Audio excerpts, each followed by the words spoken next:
Dice, yeah, ay, ay.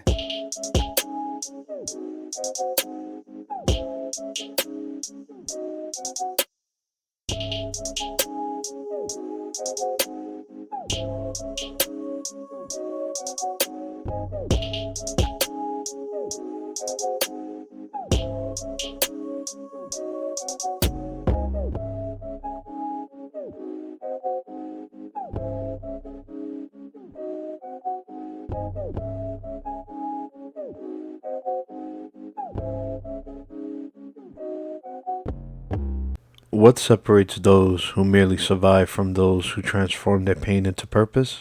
Today's guest knows that answer intimately.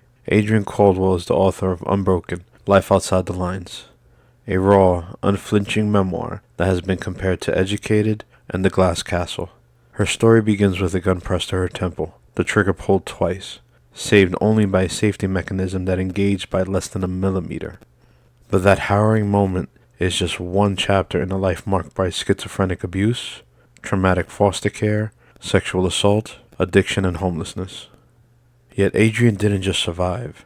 She earned her way to an education, reconciled with her past, and now shares her journey to help others find light in their darkest moments. Her book is accompanied by actual CPS case files and psychiatric evaluations, making it not only a beacon of hope for survivors, but essential reading for anyone studying trauma and resilience. This is a conversation about what it truly means to be unbroken, not undamaged, but untamed, undefeated, and refusing to stay within the lines. This is FYI, I Am Damaged. Thank you for joining me on another episode of FYI, I Am Damaged. I'm joined by Adriene Caldwell, author of the book Unbroken, Life Outside the Lines. Please, Adriene, tell me about your story and your journey as an author. Thank you. Well, first, I want to thank you for having me on your show. It's a privilege to be here to share my story with your audience. As you said, I'm Adriene Caldwell, author of Unbroken, Life Outside the Lines. It's the story of my life from early childhood to early 20s. And during this time, I was either the witness to or the victim of the sexual assault of a young girl, the drowning death of another child, emotional and physical abuse, extreme poverty, mental illness, homelessness, horrifically abusive foster care, bulimia, drug and alcohol addiction, pedophilia, death, suicide, and even incest. So I am here today by the grace of God. And what I would like to do would be to share how I've gone from being as low as you can possibly go to now leading a life that I am truly blessed living. If you would have told my 15-year-old self that I would have the life that I do now, my 15-year-old self would call you a liar. There's no way I would believe that this would be my life. And it truly is by the grace of God that I'm here. So I would like to share with your audience what has worked for me, how I've gotten through some of my darkest nights, and also what I've done wrong, the mistakes that I've made. It has not all been pretty. And I don't hide that. I think there's as much to learn from where I screwed up and learn what not to do, as well as what worked, and maybe how listeners can take that from both sides of the equation. Absolutely. Let's get on with it. Let's do it. When you think about strength today, what everyday moment best captures it for you? Something small or but steady?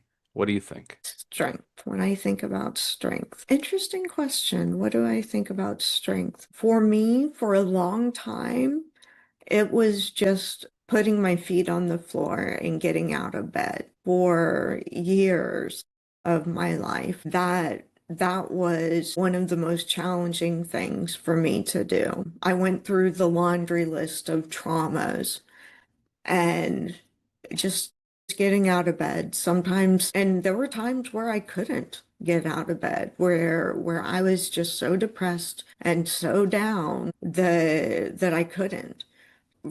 for much years, not all together, but throughout the course of my life, that's been a mark of strength. Now, what I am doing is I am sharing my story, and I it's not easy because I am exposing my truth and sharing some of my darkest moments, and it takes strength for me to do that. So yeah, that's where I'm at today.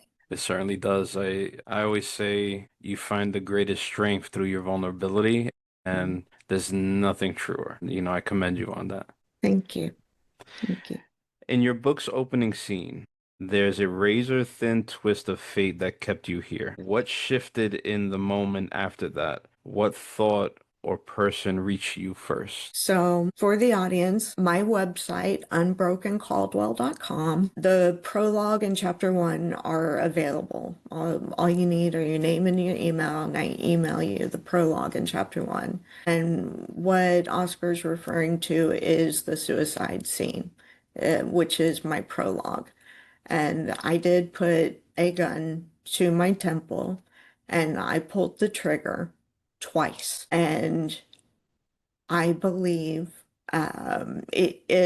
what saved me was what stopped the suicide attempt. The safety on the gun engaged by less than a millimeter. It was a hair's breadth, just a tiny bit, and that's the reason the gun didn't go off. And later in the epilogue, for those who read the book, it's the end of the suicide scene. It's what happens. And you find out, well, actually, even in the prologue, my aunt Rose, she became a second mother to me. She called because she knew that I had the gun. And I answered the phone, and she begged me to come down to where she worked so that she could see me with her own eyes. And I did, even though I had alarm bells going off. I did go down to her beauty shop, and she was my first point of contact. Her son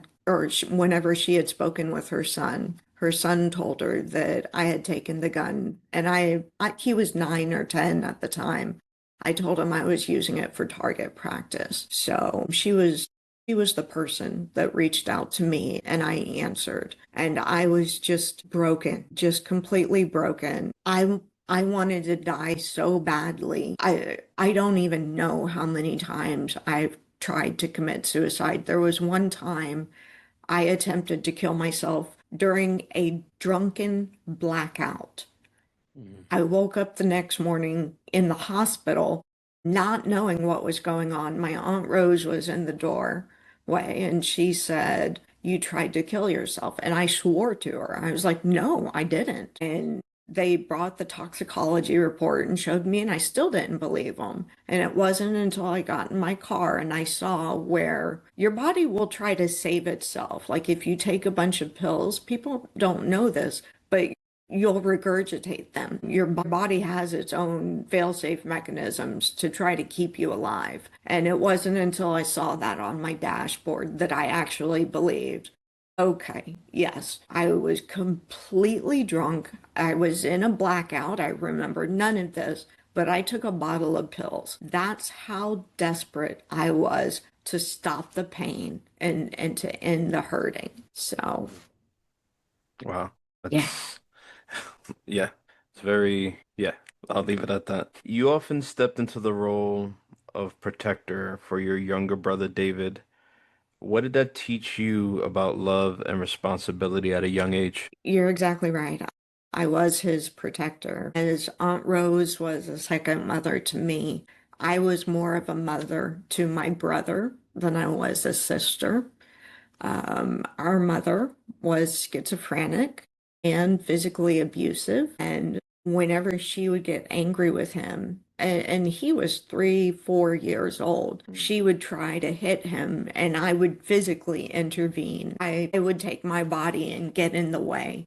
And she would, instead of hitting him, she would hit me. So I would take the beatings. I physically protected him as well as tried to mother him. Our mother would go in the bedroom or the bathroom for hours at a time, and sometimes even days. She wouldn't come out of her room for days except to grab a bite of food, use the restroom, and she went back in. So he was more a son to me than a brother.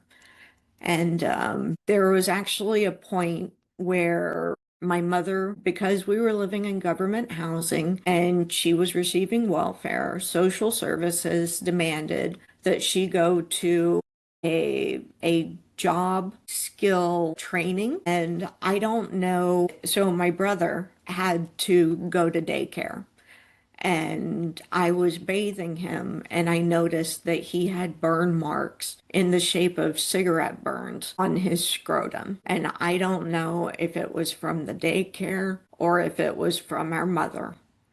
And I truly believe it could be either or. I could believe it's something that she did to scar him, to mark him in some way. But after that, I got even fiercer and would not let her hurt him. Your site shares primarily source case files. What made you decide to publish those documents, and how did that transparency affect your healing? So, my primary audience for the book is anyone who's struggling or who has struggled. I want to show them that you can get to the other side. But I do have a secondary audience that I would like my book used for, and that is students studying psychology or counseling, specifically early childhood trauma. And as we speak, those documents, so they include CPS case reports, psychiatric evaluations, intake forms from CPS, everything, the history of everything. I posted them to give the clinical side of what was happening. Not only is it proof that everything that I say is true, it's specifically for the students who, hopefully, God willing, they don't have trauma. They haven't had trauma in their lives. So the book gives them the firsthand account of the trauma and what it's like living through that. And then the clinical documents provide the basis, the foundation, the clinical aspect of everything. And right now, those documents, many of them are handwritten. I am having them converted into typewritten, and I will create a companion text. It'll be like a second book with all of those documents typed. So you'll have my book, and then you'll have the companion text with all of the documents. So I'm still trying to figure out exactly how to get my book into the curriculum and into classrooms. That was one of the reasons for putting it there. And the other really was just proof. I had beta readers when I was up to chapter 14. There ended up being 36 chapters in the book. And I'll never forget one of my beta readers. She wrote, because I include at the end of my book my psychiatric evaluation, the very first one that was ever done on me when I was 13 years old, and it is spot on accurate. They nailed it. They nailed me. And I include that as well as the abuse diagram, and we'll get into that later. But I include both of those things at the end of the book. And my beta reader, she was like, not only do you have your story, you've got receipts. No one can accuse you of making it up. So I think that's actually one of the reviews I put on the cover of my book. But For yeah. for pending your book with the documentation, have you reached out to any of the psychologists, psychiatrists that were part of your case to see if if they're still alive, to contribute?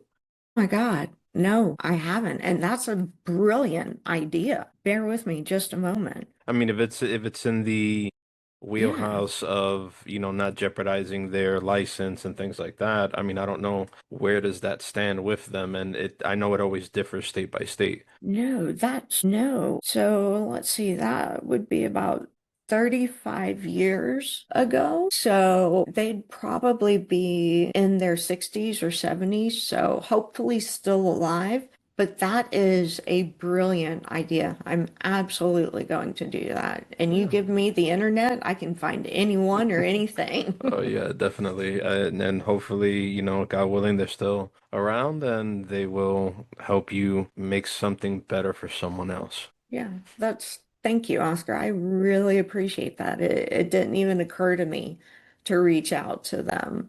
Yeah, you're So, welcome. Early evaluations labeled you as isolated and depressed. How do you relate to those labels now, and what language feels more accurate for who you became? so that psychiatric evaluation that I mentioned, the one that I include at the end of the book, that was done when I was 13 years old, and they diagnosed me with dysthymia, which means it's the baby version of major depressive disorder. So it's like the precursor. They knew that I would develop major depressive disorder, and that in the psych eval they even say medication's probably going to be required as her depression worsens, and they were right. I do have major depressive disorder. I have since I was 15 years old, and when you go through trauma, not everybody knows this. When you go through trauma, your brain is actually damaged. There are parts of your brain that undergo damage. And after a certain amount of trauma, your brain stops making the happy chemicals, the endorphins.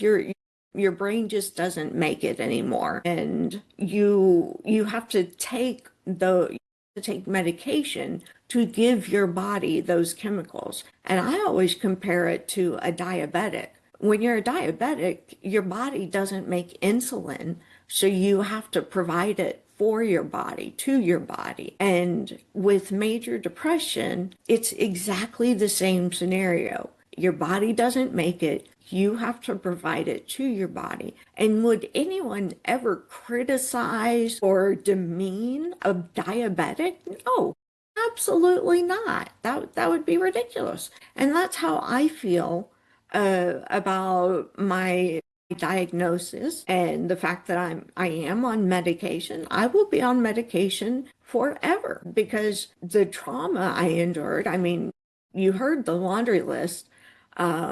My body's not going to all of a sudden just click better. I am about to start TMS. Have you ever heard of it? Transcranial magnetic stimulation. No. Tell me about it. It is so talk therapy doesn't work for me. It just doesn't. I've gone through it. I don't gain anything from it. This is a consider it like the most minute, tiny version of electroshock. It sends waves through your brain, and the neural connections, that's what's actually damaged in your brain, the neural connections. When you go through trauma, they wither, they die, they stop connecting, and people with severe PTSD, like I do, like I have, they actually show brain damage. So TMS is meant to stimulate those neural connections and try to rebuild them and bring them back and help with those connections. So I am doing well, but if I can do better, I'm all for it. So I'm not done recovering. And that's something that honestly, I don't think I ever will. Until I started writing this book, I was a master at repressing emotions and feelings and putting compartmentalizing, putting every trauma in a metaphorical box that goes on a metaphorical shelf, that goes behind the metaphorical door, and I left everything there. And quick backstory, I was a ward of the state until I was 18. And when I was 20 years old, I love bureaucracy. My husband will tell you I love paperwork. I love paper. I keep it forever. I actually asked CPS for my case files. And I had this giant box. It was huge, and it had these two huge stacks of papers. Not all of the documents are listed on my website. It would have just been insane, but that's where those documents come from. And it took me 20 years to be able to open the box and to go through it. And when I was doing that, I got very, very angry with the foster mother that I lived with for 3 years. And I'll compare it like this. My schizophrenic mother, who physically beat me, my last beating was with a wooden dowel rod. You know that wooden thing you hang your clothes on in the closet? So Yeah. essentially a baseball bat. That was my last beating from my mother. I have never, not once, had a nightmare about her. The foster mother with whom I lived for 3 years, and I do not give her a name.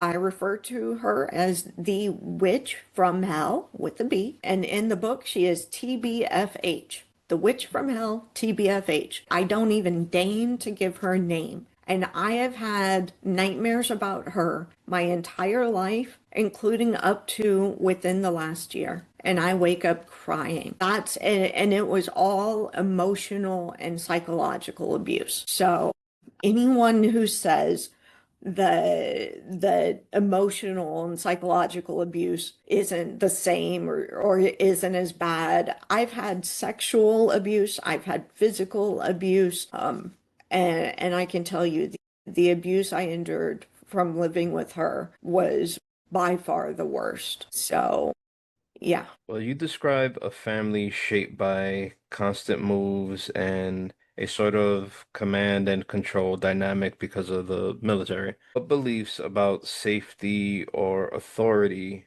did you have to unlearn? What did I have to unlearn? Oh, that's a good question. I like that. My family has some very unhealthy dynamics. We were a military family. My grandfather retired from the Navy. He was actually forced to retire because of his schizophrenia. And in my family, when you move every 3 to 4 years, you get orders, your family moves. You learn not to really make friends outside of the family, because they're going to be gone and you're going to move. And that continues to this day. If you are in the family, there's nothing we won't do for you. Your blood, and we take care of each other. Now, if you're not in the family, you can take a long walk off a short bridge. That's just pretty much how the family is. Orders are given and expected to be obeyed without question. One time, I was at Aunt Rose and Uncle John's house. I answered the phone. It was Uncle John. And he said, "I'm down at the gas station. Come get me." And I said, "Okay," and hung up.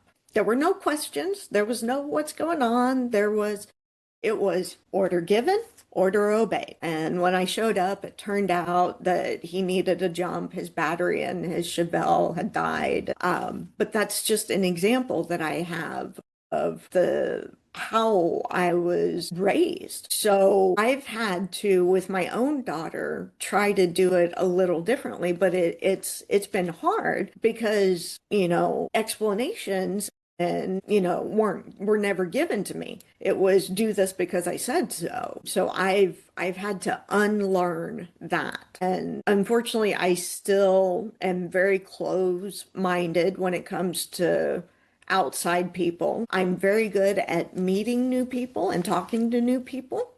I went to 13 schools by the time I graduated high school, and I'm very good at keeping the conversation around other people and off of myself. But yeah, that's a behavior that I still to this day. I maintain, and I'm working on it. Another one was putting down roots. I've lived in the same house since 2017. It's the longest I've ever lived any place in my life. And for the first 2 or 3 years, every 6 months, it was like, okay, it's time to move.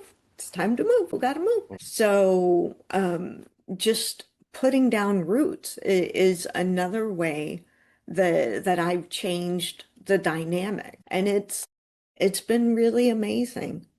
So, yeah. It must be real. It must be a good, uncomfortable space to normalize the things that everybody else did except you. So that must be a real change of pace and also coming out with a book. You're going to be meeting a lot of people. Is going to have questions and the focus is going to be on you. So to swim in that to a sense, Oh, I'm it'll terrified. I'm sorry. Please no, continue. absolutely. No, I get it. I'm a introvert as well to a certain extent. So to be out there, it's not a familiar feeling. And I No. just learned that doing what I'm doing, no, you have to be with that old saying, be comfortable with being uncomfortable. And hopefully it adds to your healing. And hopefully I have people that want to talk to me. I did once you approached me and I checked everything. I said, "Oh wow." I was like, "This is." I think what did I write? I was like, "We were kind of like in the same vein of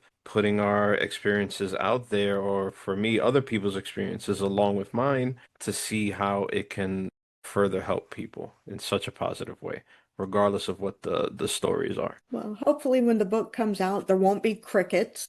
Hopefully there'll be some I some reserved interest. mine because Thank you. I checked for it on Kindle and anywhere else, and it gave me the option to reserve, so I did it immediately. I don't think people would be disappointed with this book and what you're trying to get across. Thank you. You're welcome. I actually have had two editorial reviews, so not just regular readers, but like professional. And the first one, onlinebookclub.org. I think they have over 2 million readers, subscribers, and I got a 5-star review out of Wow. 5 stars. And my second book review, editorial book review, they did letter grades and it was a very positive review as well. So, and I'll be happy to share them with you. They didn't use Great. stars, so I got A's and I think a B plus on one thing. I can't even remember what, I think it's marketing. I don't know. Um, but and I did also, since you reserved yours, I will let you know it's not going to come out in December. I just had to pick a date far out that I knew. So I'm hoping for like November 1. So right now it's with my publishing company. They're doing the layout and everything. So I will try to get it to you as soon as I possibly can. All good, all good. The one thing that has always been told to me is like I'm patient, so trust me. I'd rather individuals get it right than rush it and do the changes. I mean, it's not a book is something which I'm glad I as part of that generation that's fading where it's like the loving having a book in your hand. I have switched over to digital and I could do both, but reading a story, taking it all in, having it grab me and then just keep going, going, going. It's like, I mean, the other previous book I read before this was somebody who I am very close with. Her name is Maria Trusa, and she's gone through the same thing, sexual abuse survivor, and she has a tremendous story. And, it's one of the few books that I've read from cover to cover, and I can't wait to read yours. Thank you. What's the title of her book, if you don't mind me asking? Or you can It email it is, to yes, me. I'll email it to you. It's not, but her name is Maria Trusa, Trusa, Mm. and yes, she's from the Dominican Republic, Okay. and she tells her, Beautiful place. Oh my gosh. yeah, yeah. Love it. My wife's Dominican, and we got our 3 kids, and we've linked up with them and all the stuff that they do with her, because she has a nonprofit called Yo Digo No Mas. And actually, she's one of the first people I reached out to interview, and then she ended up interviewing me because they said, "Why do you want to interview her?" It was during the pandemic, and she was given a presentation for one of the Westchester school systems, and my wife was like, "You need to interview her." And I said, okay. I reached out and they said, why do you want to interview her? I said, well, I've been through sexual abuse in my past, and this is the reason for my podcast, and I want to do blah blah XYZ. Her publicist was like, "How about we trade interviews?" And That's she ended up, awesome. yeah, she ended up interviewing me for her show, for her nonprofit, and then we've been, very close ever since, doing other things. And it's been a great experience, crossing paths with her journey and mine, and it's helped us tremendously. I might have to get you to introduce me to her if you would Absolutely. be willing. Absolutely. She Shameless she plug there. she invites all, and she loves a good story as well of how someone is elevating themselves from this type of journey, because she's done that as well. And Awesome. you'll be very interested in her story as well. Awesome. I'd love to see what the two of us could come up with, what kind of collaboration we could come up But I'll send you all the information later on. with. Thank you. You later learned about the impact of untreated mental illness in your family. How did that understanding shift blame, if any, shift any blame, grief, and compassion? Oh, absolutely. Thank you. Sorry about that. No, you're welcome. Once I was old enough to really understand that my mother was sick, it's not that she was evil or bad or that she didn't love us. It was understanding, truly understanding. And some of it came from being mentally ill myself, my diagnoses, that I started to understand her and where she was coming from, and my anger and rage about everything that she had done to me, it it transferred into forgiveness. And it didn't happen overnight. It took years and maturity for me to get to the point where I understood that it wasn't her fault. Now, she did relinquish her parental rights when I was 13 or 12, actually. It was after that beating that I had mentioned, the one with the dowel rod. We were at social services, their office. She was in the next room, and the caseworker asked repeatedly, Adriene, do you want to see her? Do you want to say goodbye? And I refused. I said, absolutely not. Now, fast forward 10 years, and the internet is brand new. We're talking 1997, 1998. And I did a search for my mother. So during that decade, there was zero contact with her. And I actually did a white pages. I paid the $100, got all of her addresses and phone numbers. And I was calling, and I found a homeless shelter, and they said that she had stayed there, and they took my information and wrote it down and said, if she comes back, we'll contact you. So almost a year later, like a full year later, she comes back to that shelter, and they reach out to me and say she's here. And so they get her set up with an apartment and a caseworker. I decide to go visit her the week before I'm supposed to start law school. I'm in Houston. She was in El Paso. And I went to go see her, and she was doing better than I could have ever dreamed. She had a pill case on her dining room table, 7 days, and it was her medication for every day. She wasn't able to work, but she was on disability. She had a government apartment, and it wasn't the ghetto like what we had lived in Houston when we had a government apartment.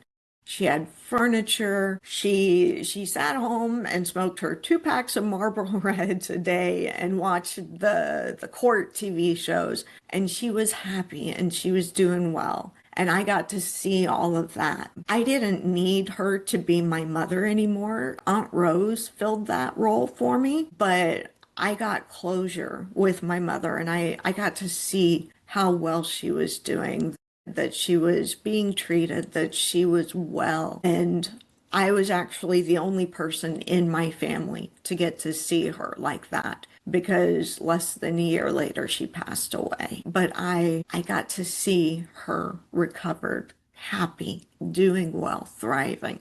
We actually bought a case of Bud Light and got drunk together. Just had a good time. And we talked, and I was able to tell her my brother had been adopted. When she relinquished rights, my brother and I were supposed to both go to my best friend's family. After about 9 months, they kicked me out to go live with Aunt Rose and Uncle John, but they adopted my brother. So there's a love-hate situation going on there. Hated them. They were upper middle class. I wanted their life. I wanted their lifestyle. And when they kicked me out, it was another abandonment. It was another, just but the mother of that family, she got my brother therapy. She got him in the right programs at school. It is because of her that he is now thriving. He's a professional photographer. He's married. He has a daughter. Like, it is thanks to her that he is well. And I will be eternally grateful to her for that. So, yeah, that was the learning curve, and getting to see the full resolution of my mother's mental illness and recovery. And it was amazing, and I'm grateful to God. I mean, imagine they took down my information and put it on a post-it note. The people at the homeless shelter, post-it note on their desk, and they keep it. And a year later, they call me back. I mean, that's divine intervention. So, and I try to keep my beliefs to myself, but that's just it was too amazing. Yeah, for Yeah, people listening, I saw you mentioned that in the my sort of like pre-interview post that you mentioned your brother took the photo of the cover of your book. that's It's a correct. beautiful photo. Thank Any you. any reason why you chosen that one to reflect the, I guess, image of your story or the book at least? It's a reflection. The lake is a perfect reflection of the trees. And I guess I feel like that's what the book does for me. It's a reflection of myself. So I Beautiful. actually have, my brother gave me the rights. There are about 12 photographs. He took them when he was in Vermont for college, and they're winter scenes, and I'm trying to incorporate them into my branding. But I'm grateful to him for letting me. He gave me the rights, just straight out. Nobody else can ever use those photographs, not without my permission. That was his gift to me. Oh, that's beautiful. I love Vermont. We actually, the person who I mentioned, Maria, her with her sons, they own a cabin up there called like Okay. the Escapo Estates, and it just means like, to escape in Spanish, and it's a beautiful place. So yeah, continuing on. I'm gonna send you the rest of the pictures, just for you to look at. Oh, Or awesome. yeah. Okay. If you could redesign one moment in the child welfare system, what would you change first and why? So on my website, I'm not sure if you had a chance to see it. I, I'm gonna give a little story before I get to the answer to that question. On the website, under the documents section, you'll see that when I was in second grade, a teacher called CPS on my mother because I had a red mark across my face from where my mother had backhanded me that morning. And later on, sixth grade, I'm with my best friend, the one whose family was supposed to adopt my brother and me. I'm in the counselor's office. A social worker comes to our apartment, our government apartment, that afternoon, and basically writes it off as a mother-daughter dispute. And it was the following weekend that I got that beating. And the reason she beat me like that was because after the social worker visit, she tried to take me to the Greyhound bus station and force me to get on a bus to move to San Francisco. And I refused, and we were in public, and she couldn't force me. So the following weekend, that's when she beat me, and it was basically to break my will. If the social worker, the one that came out to our government apartment in sixth grade, if she had just looked at that previous record from the second grade, she would have seen, wait, hold on, there's a history here. Or if she had called any of my family members, they would have been able to tell her, yes, her mother physically abuses her. But that caseworker didn't do any of that. I mean, I hope she learned from that incident because, one weekend she reports mother-daughter dispute, no problem. Very next weekend, I get the worst beating of my life. I mean, I was on the ground and I had my arms over my head and my mother was hitting, and I ended up with bruises all along here from where if my arms hadn't been there, they would have been blows to my head. So yeah, she overlooked it. And I think, and now this was before, our current technology, so nothing was digital. It's not like she could just look it up, but there was a record. And I think that our social workers, their caseloads are far too heavy.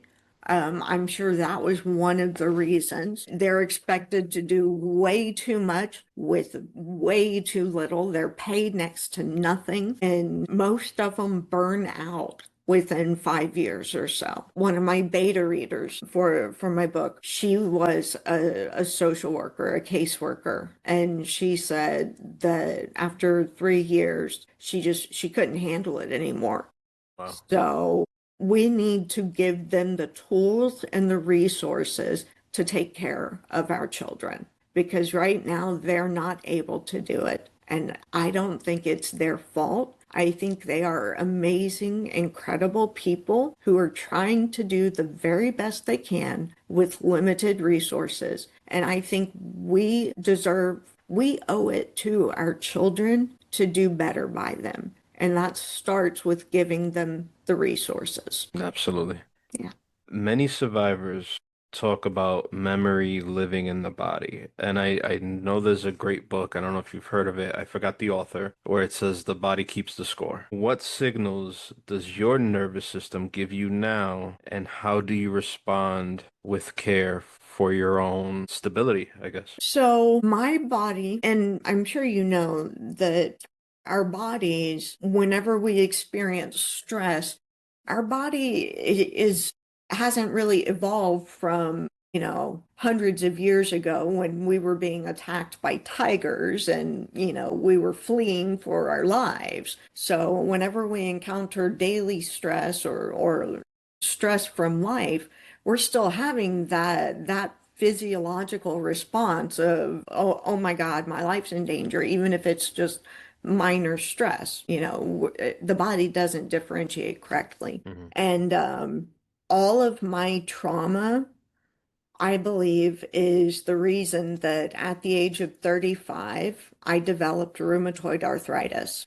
And I don't talk about it in this book because it only goes up to my 20s. But I'm thinking about writing a second book because the hits kept on coming. One of them being rheumatoid arthritis. I was a senior financial advisor. I had become a certified financial planner.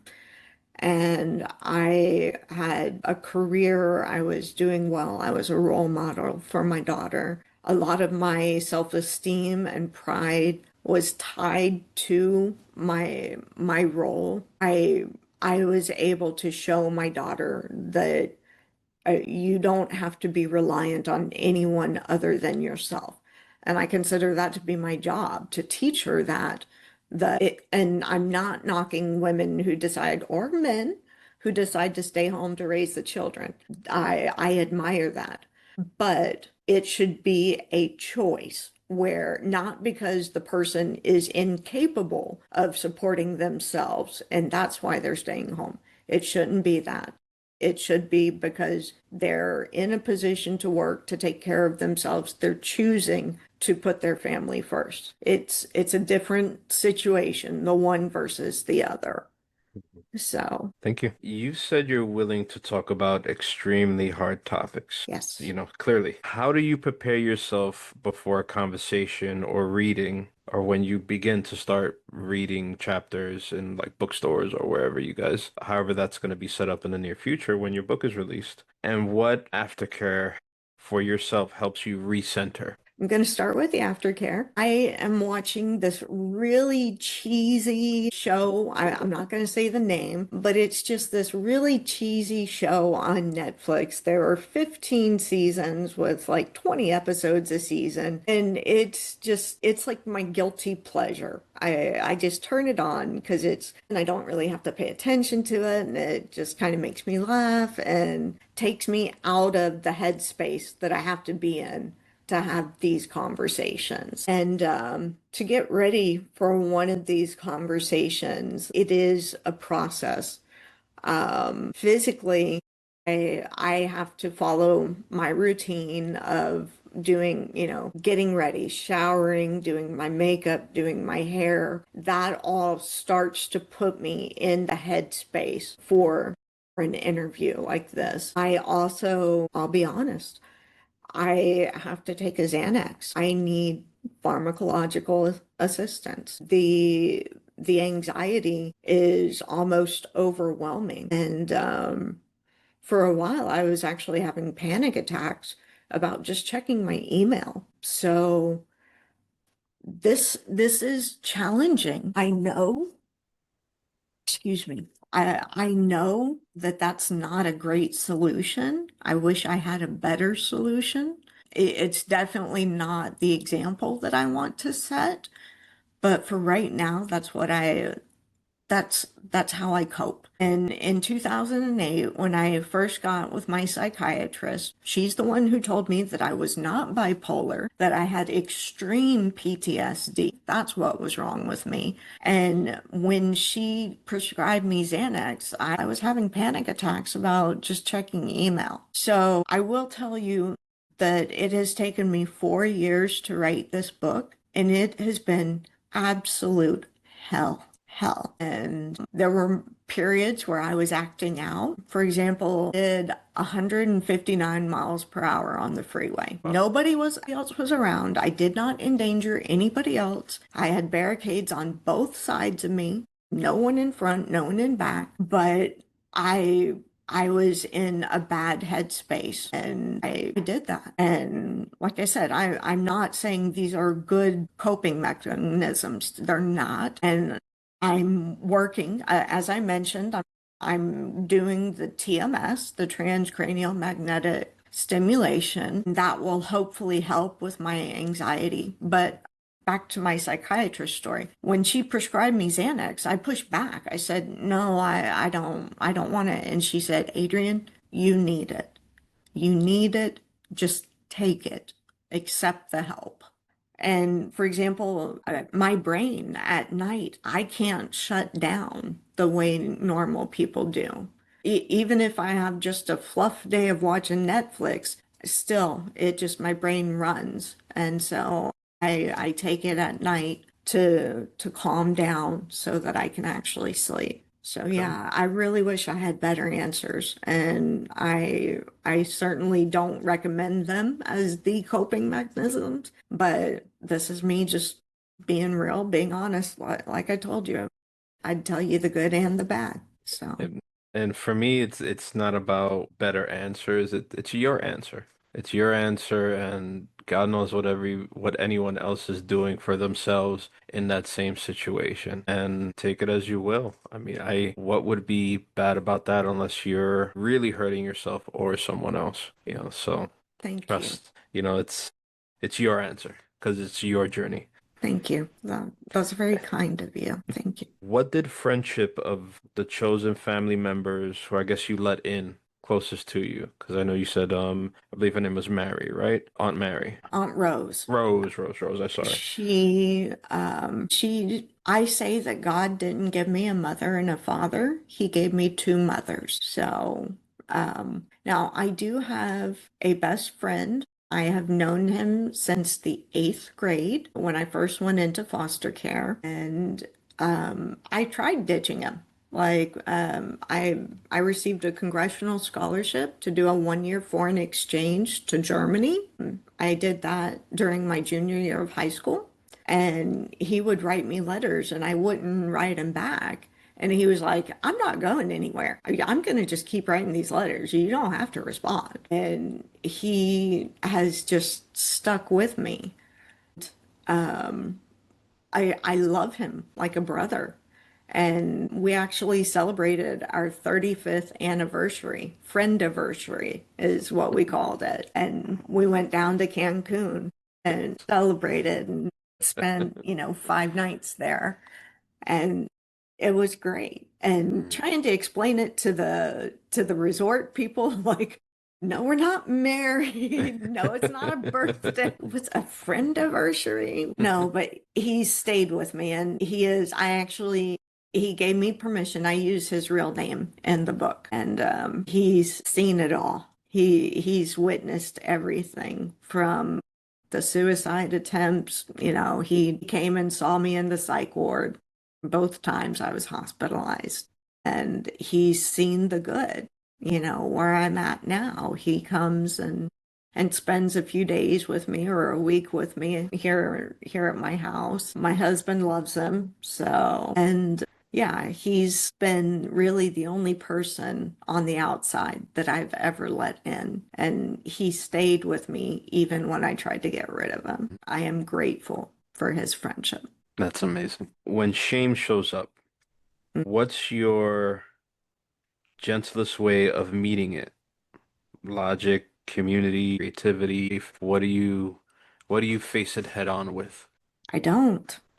I Mm. don't. I stick my head in the sand, metaphorically, obviously. Yeah. I've done many things that I am ashamed of, and I'm not going to go into them now. You're going to have to buy the book for that one, not you.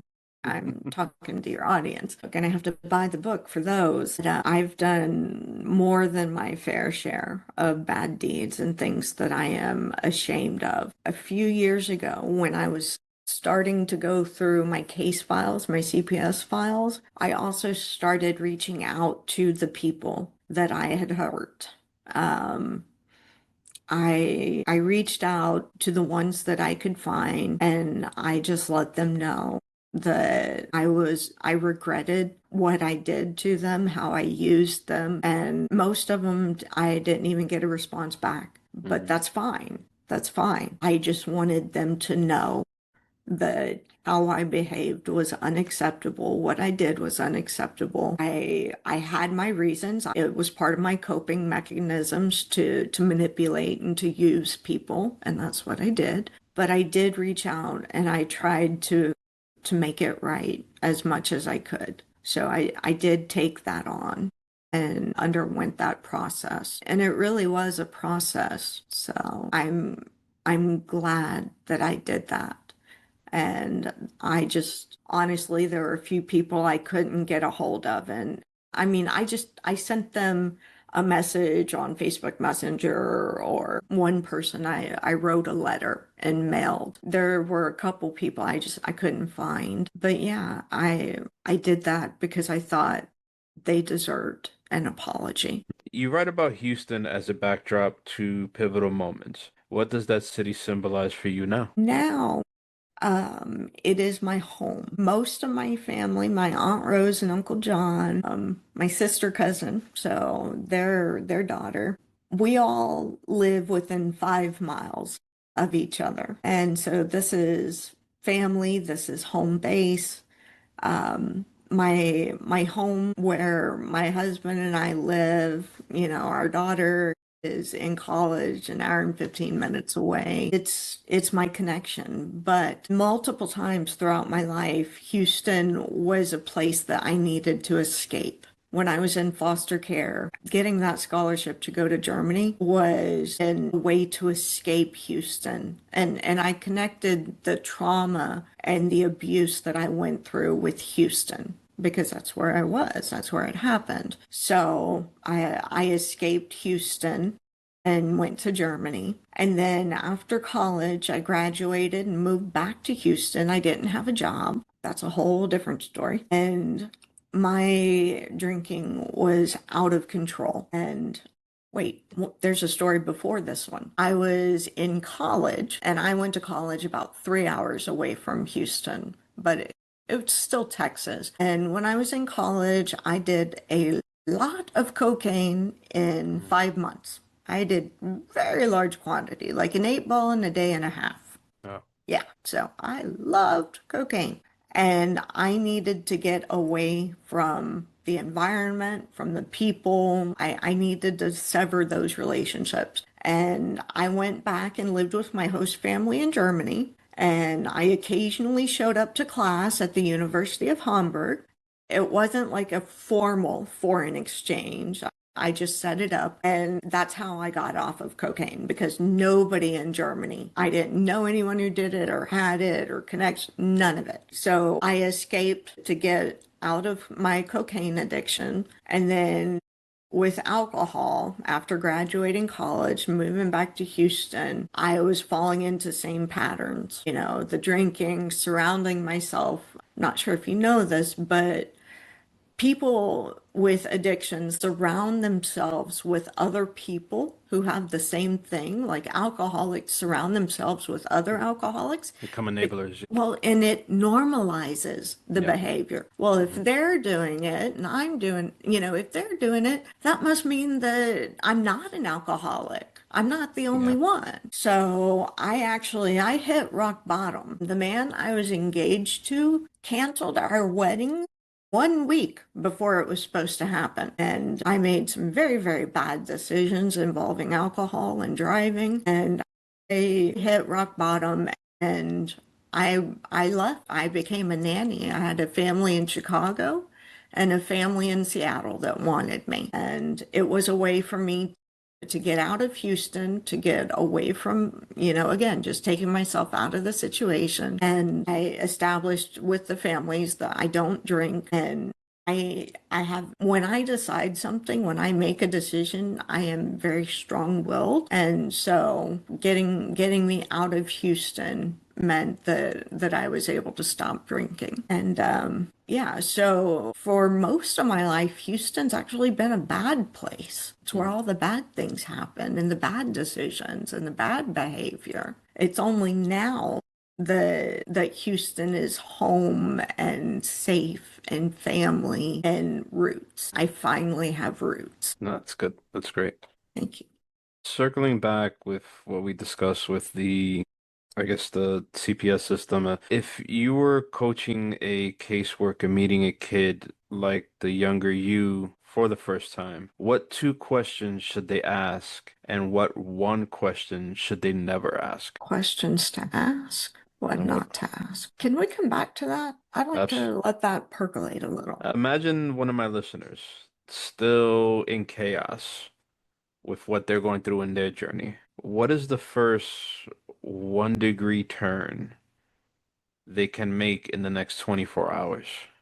24 hours. They can accept that what they are going through does not have to be. Acknowledging that, seeing that is very powerful. And most people, well, I'm not going to say most people. When I was going through traumas and really bad, dark situations, I felt like it was going to be forever, that it was going to last forever. And if someone could have just told me, look, this may not get better immediately, but it doesn't have to be like this for the rest of your life. Even if you're not in complete control, for example, somebody who's under 18, who's not an adult yet, they don't have full control over their lives.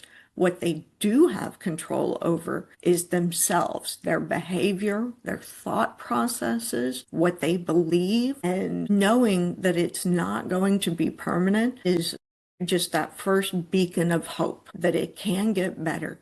And you can start right now by acknowledging that it does not have to be permanent, that you can get out of this, you will get out of this if you make that decision and you commit to doing the hard things. Yeah, it always stuck with me, that saying. It's like don't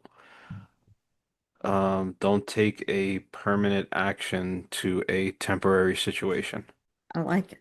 Yes, I've And heard that. and I love that organizations like 988 who Hmm. have gone national and are there, man, 24 hours a day to help people in that sort of distress. And like, look, you don't have to go that route. You don't have to end your life. There's somebody there, so they really need the push to be like, we're here. Hello, call us. There's nothing you can say or do that will make us not be there for you. Your book title is, of course, Unbroken: Life Outside the Lines. Which lines did you have to step outside of to become who you are now? So my family, nobody in my family had gone to college, and it was always just kind of a given that I would. When you are a ward of the state, when your parents relinquish parental controls, the state becomes your parent. And one of probably only benefit is when you go to a public state university, they cover the tuition and fees. College is free. Back in my day, you still had to cover your overhead, your rent, your books, stuff like that. They even take care of that now. But with my family, wanting to go to college was they didn't go to college, and it kind of, when I would bring it up, it would get really awkward, and it kind of felt like they thought that I was better than them.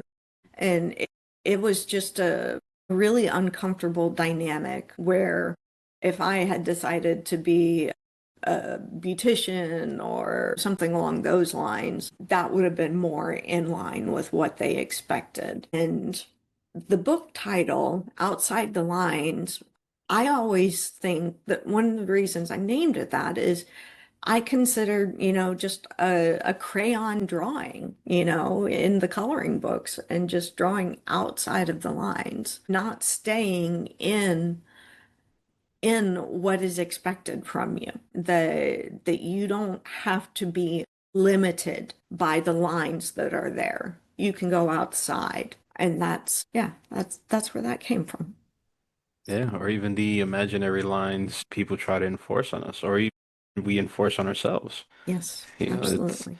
it's insane when you see somebody, you're like, they think they're in a box. I'm like, no, you're not. You can do other things. You just have to believe that you can. Absolutely. Looking ahead, where is your purpose taking you next, and how can listeners support that work today? Wow. Looking ahead, I don't know what's coming next. It could be nothing. My book could come out and maybe nothing happens. I hope that's not what happens. I would love to be a guest speaker, to get involved in specifically CPS. I have a friend who works with juvenile probation services, and his directors have already said that they would like to have me come in and speak with them. It could be, nothing happens after the book comes out, all the way to this may open the door to becoming a speaker and more of a person in this environment focused on enabling people to overcome their struggles. And that would be amazing. I do have health restrictions, so that'll be a challenge, but just my rheumatoid arthritis, I mean, I live in pain every single day.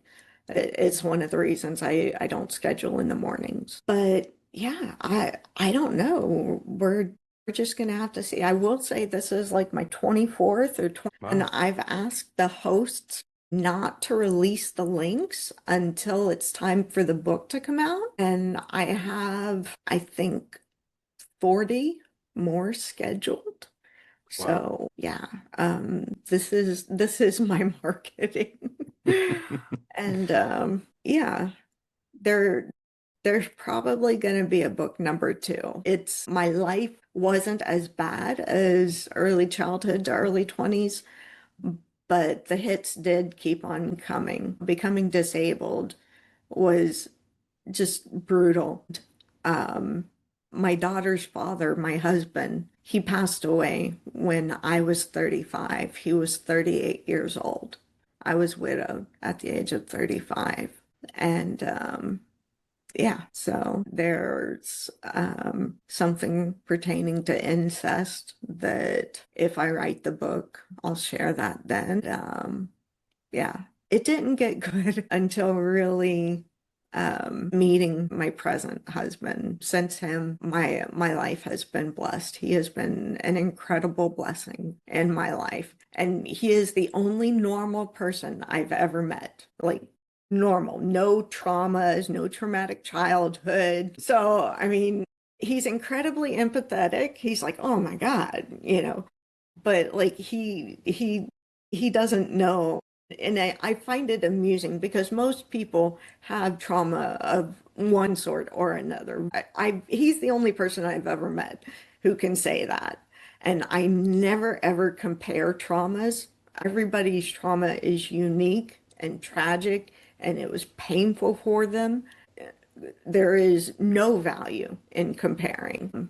Yeah, since being with him, so 2017, yeah, 2017, my life trajectory, like I said, writing the book was brutal. That's been 4 years, but being with him, he's part of my roots. He's part of my foundation. He's given me that. And for the first several years, I kept waiting for the rug to get pulled out from underneath me because that's what's happened my entire life. Every time I would get comfortable or think I was safe, the rug got pulled out, My career, losing my career due to, medical disability, losing my husband. I was 35 years old. Our daughter was 10. And then the other thing, which just knocked me on my ass. So that was an emotional, not a physical or environmental, but it was a huge blow. So now those two questions, what did I want a caseworker to ask me and what not to ask?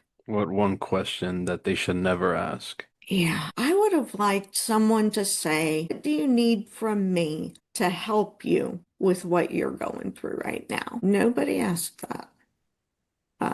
And that would have been nice. And what not to ask? Are you okay? No, I'm not okay. I'm not going to be okay for a very, very long time. So if you're asking for the flippant, casual, everybody says, "Oh yeah, I'm fine," I'm not going to give you that answer because that's a lie. And yeah, don't ask that. Because no, they're not okay. Absolutely. Then if they're there asking the question, then 9 times out of 10, then no, the kid is not okay. They already know the answer. Don't ask. Mhm. And I don't have a second question on what I would want them to ask. That's okay. What did forgiveness come to mean and not mean in your journey of breaking cycles? I have been able to forgive everybody in my life who has hurt me, with the exception of the witch from hell, the foster mother, TBFH. And I want to forgive her. I really do, because it would lighten my burden. I carry that anger, I carry that hurt, that pain. It's still with me, it's still inside of me. And I feel like if I could forgive her, I'd be able to let go of those things. But I'm not there yet. And honestly, I don't know if I ever will be. I completely understand that because I held on to something similar to when with with my abuse. And someone who I hold near and dear to my heart, his name is Benjamin. And my wife and I, we went on these healing retreats. We were almost done. We were ready to sell the house, call it quits. You go your way, I go mine. She did hers in February of 2024. I did mine in March. And when I did mine, I only like to speak on mine and, my wife could speak on hers.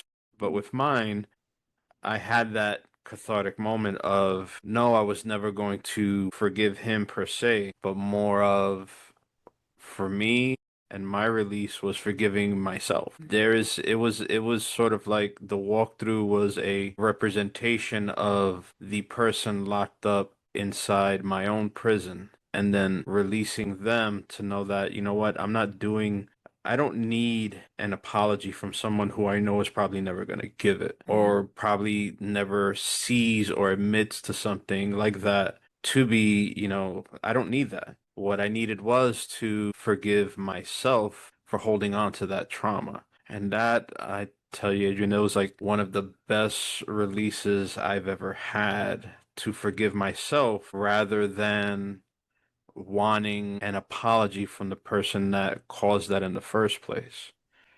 And that was that whole thing, a retreat I did in Vermont and everything like that. And it gave me a new perspective on, and I'll send you the book that he recommended where he got his sort of idea and training and the ability to direct someone to say, hey, when you're ready and you want to not forgive them, but forgive yourself, because I was the only one holding myself back with my Right. trauma for like over 40 years. And that it's a real turning point. So when people realize that, to the point where somebody was telling me, like, I want somebody to do this, and I've seen you go through it, and I want them to have the same release that you have because everyone was holding on. Like, it's rare to find somebody without a trauma. Right. Oh, I wrote down what you said. I mean, and yes, I would love that book Yeah, and greatly.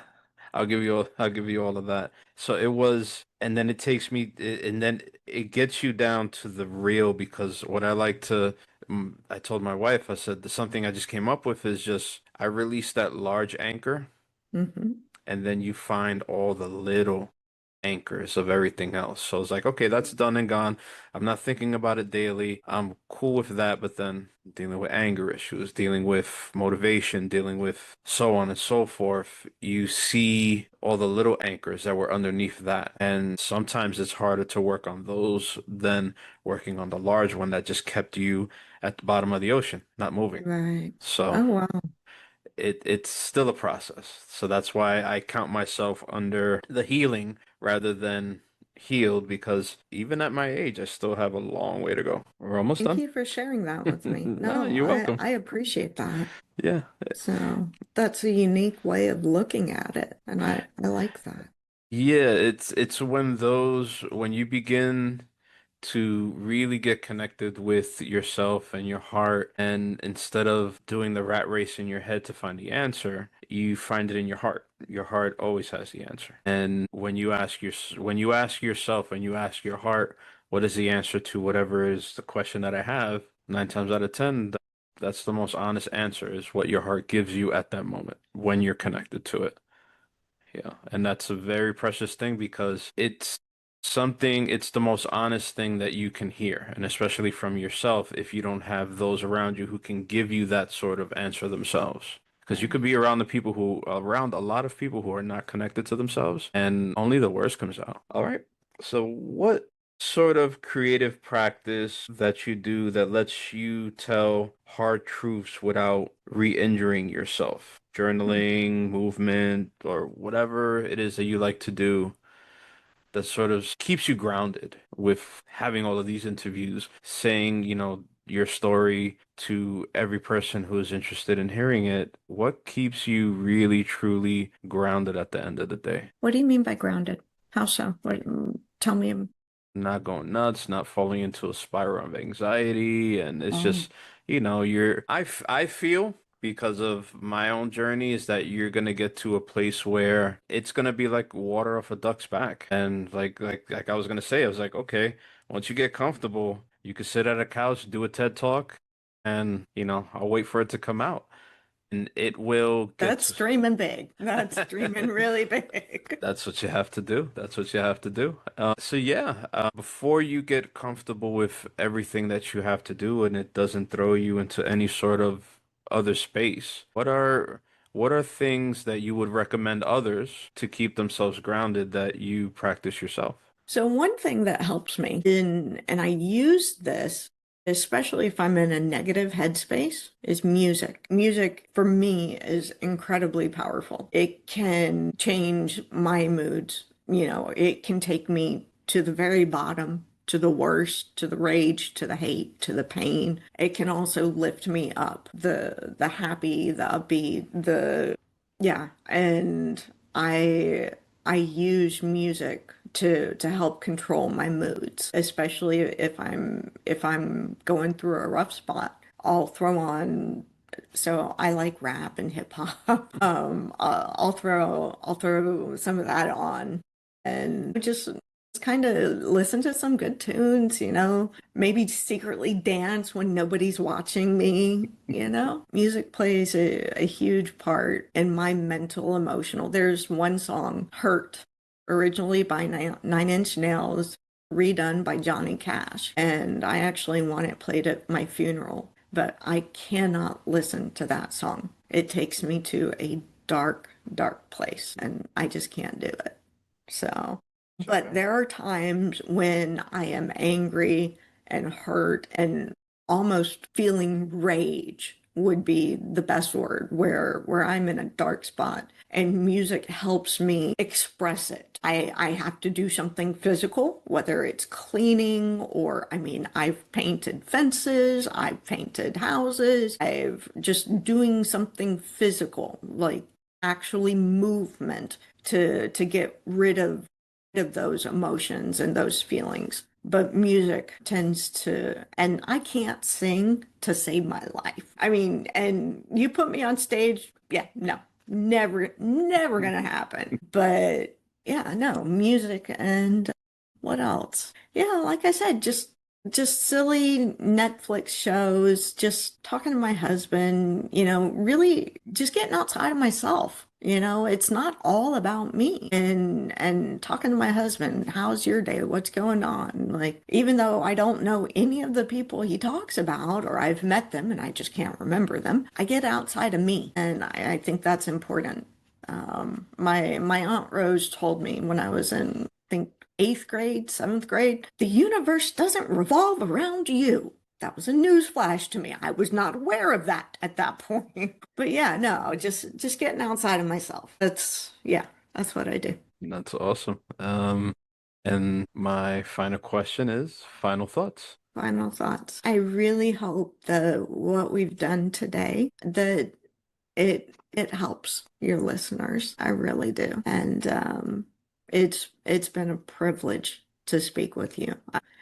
I feel like we connected, and I just really hope that we can bring inspiration and hope to people who are struggling. And if they do need help, like you said, the 988, or want to talk about it, they are not alone. There are resources available. And yeah, I hope this has been valuable for them, It's definitely been valuable to me. me as Adrienne, well. Adrienne Caldwell, Unbroken. Thank you for reaching out to me. And, we were able to have this conversation. And guys, Unbroken, Life Outside the Lines. Be ready for it. Get on that waiting list and get this book. You were one of my best guests. Amazing. And yeah, can't wait for it to come out. Thank you. Thank you Thank so you. much. Adrienne Caldwell's story reminds us that healing isn't about becoming untouched by pain. It's about refusing to let that pain define the limits of who we can become. From surviving a gun pressed to her temple, from battling addiction and homelessness to building a life of roots and purpose with her husband, Adrienne has walked through fire and emerged not unscathed, but unbroken. Throughout this episode, we explore the raw realities of childhood trauma, the failures of the child welfare system, and the transformative power of forgiveness, not just for others, but for ourselves. We talked about music as medicine, about putting your feet on the floor and dancing like no one is watching, and about the truth that our traumas don't have to be permanent. Adrienne's journey proves that even when the world tells you there's no way forward, you can step outside those lines and create your own path. If today's conversation stirred something in you, whether it's hope, recognition, or simply curiosity, Unbroken, Life Outside the Lines is waiting for you. It's more than a memoir. It's accompanied by actual CPS case files and psychiatric evaluations, making it essential reading for anyone seeking to understand trauma, resilience, and the human capacity for transformation. Remember, you are not alone in your struggle, and your story doesn't end in the dark. Resources like 988 are available 24/7 if you need someone to talk to right now. Thank you for joining us on FYI I Am Damaged. Keep seeking, keep healing, and keep stepping outside the lines.